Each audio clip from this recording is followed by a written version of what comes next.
मुकेश अंबानी और नीता अंबानी ने अपने बेटे अनंत की शादी को दुनिया की सबसे महंगी और यादगार शादी बनाने में कोई कसर नहीं छोड़ी।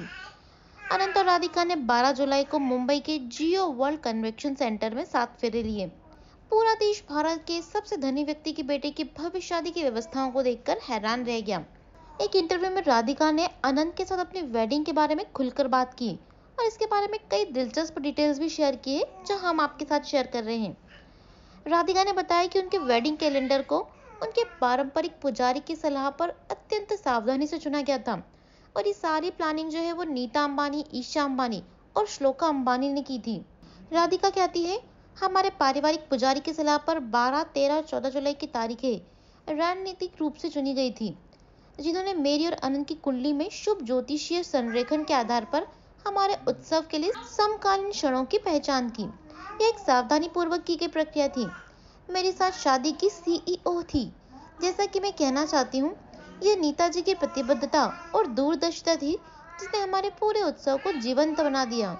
अनंत और राधिका की शादी पारंपरिक जयमाला से शुरू हुई थी, जहाँ दूल्हा दुल्हन एक दूसरे को वरमाला पहनाते हैं।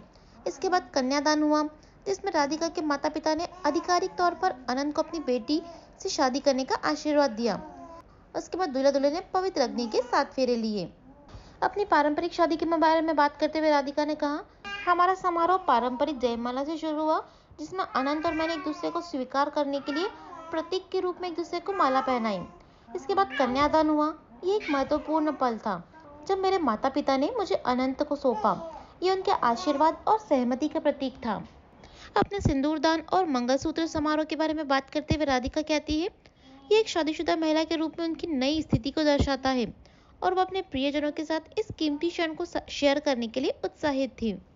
राधिका कहती है, सिंदूरदान और मंगलसूत्र समारोह में अनंत ने मेरे बालों के बीच में सिंदूर लगाया और मेरे गले में मंगलसूत्र बांधा। दोनों ही विवाहित महिला के रूप में मेरी नई स्थिति का प्रतीक है। इसमें यादों की एक ऐसी तस्वीर बनाई जिसे हम हमेशा संजो कर रखेंगे।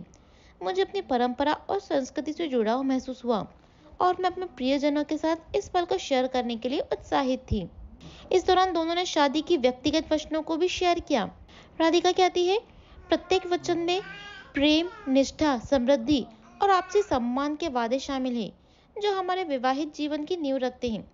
समारोह का समापन आशीर्वाद के साथ हुआ, जहां हमने अपने बड़ों का आशीर्वाद लिया और अपने भविष्य के लिए उनकी शुभकामनाएं सुनिश्चित की। फिर विदाई का समय आया। इसे एक कड़वा, मीठा और भावुक क्षण माना जाता है, जो दुल्हन के रूप में, एक पत्नी के रूप में नए जीवन की शुरुआत और एक बेटी के रूप में उसकी भूमिका के अंत का प्रतीक है। राधिका आखिरी में कहती है, मुझे संतुष्टि का एक जबरदस्त एहसास है। हम इतने लंबे समय से एक दूसरे के दोस्त हैं और विश्वास पात्र रहे हैं। अब हम आखिरकार एक मैरिड कपल के रूप में अपनी आधिकारिक जर्नी की शुरुआत कर रहे हैं। मैं ये देखने के लिए इंतजार नहीं कर सकती कि हमारी साझा जिंदगी में क्या क्या है।